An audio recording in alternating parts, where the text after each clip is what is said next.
Facebook is trying to delete me. Big tech is trying to delete us, our movement. We must stop them.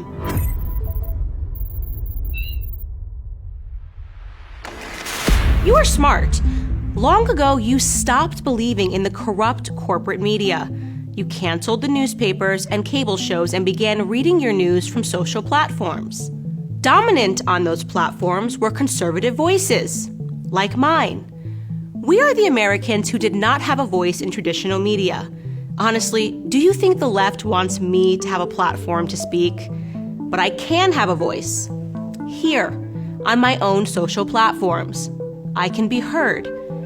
That freedom infuriates the left, who used to own complete control over our information. So they hatched a plan to silence me and all of us conservatives. And Facebook is paying them for it. Here is how it works. In 2016, hysterical liberals had to find someone to blame for their humiliating loss to Donald Trump.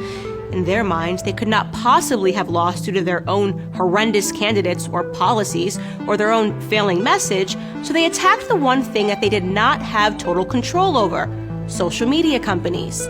They applied extreme pressure to silence or censor fake news, which was just a fancy way of saying news that they don't like.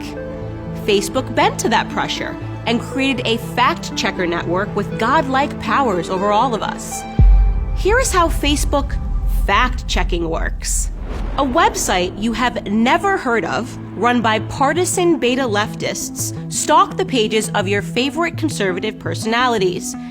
Whenever we say anything they disagree with, these fact-checkers write a vicious partisan hit piece. Then they harass us and our audience by slapping hazardous warning labels on what we have posted. Many times, those labels say, missing context or disputed. Yes, thanks, Facebook. Every political argument in America is disputed.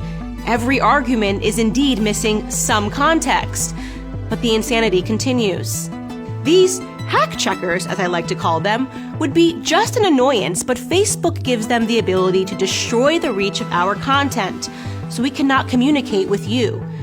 They demonetize our pages so we can't make a living producing content for our audiences. And here is the breathtaking part. Most of these fact checks are pure partisan bile. They are false, fake, untrue. But there is no recourse for your favorite conservative creators. We are held at gunpoint by these partisan hacks, and Facebook is giving them the gun. This is why I am suing the Facebook fact checkers.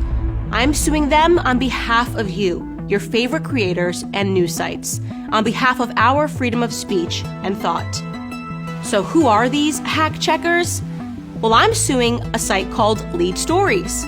Lead Stories is run by a former CNN employee of 26 years who makes a living cannibalizing and slandering conservative content and creators. His website has published disputed fake news stories, including one that went after my content personally. And so I'm going after him personally. Here is an important question. Who funds Lead Stories? According to their own masthead, Lead Stories is funded by Facebook and Google, along with ByteDance. And what is ByteDance? It's a Beijing-based company that owns the TikTok spyware app.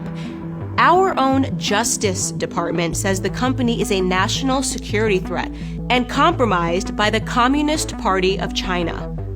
Facebook, then, is paying for fact checkers funded by an arm of the Communist Party of China to censor my content here in America. The Communist Party of China has more say over my content than the First Amendment. This is insanity. It's un-American. It's dangerous. And it needs to stop. This is why I am fighting. Our freedoms are at stake. Our movement is at stake. We know these battles are taking place all over the world. Do you wish to support me in my efforts against these hack checkers? Well, the easiest thing you can do right now is share this video. If you wish to donate in support, you can head to www.factcheckzuck.com. We will fight, and we will win.